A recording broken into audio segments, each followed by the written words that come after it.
বিহু বুলিলেই মনবোৰ উলিয়া হয়। বসন্তৰ আগমনৰ লগে লগে প্ৰকৃতিয়ে ন ৰূপ সলায়। কেইজনীও যেন আনন্দত উতলীয়া হৈ যায়। ঢোল পেঁপাৰ মাতত প্ৰতিজন অসমীয়াই আনন্দত আত্মহাৰা হয়।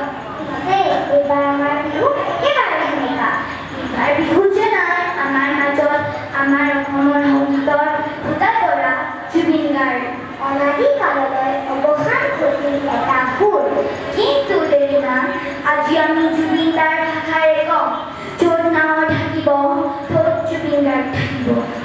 সেয়েহে মৃত্যুজীৱী অমৰ জুবিন দালৈ শ্ৰদ্ধাঞ্জলি জনাবলৈ তেওঁৰ এই কণ্ঠৰ এই বিহুটি। ধন্যবাদ।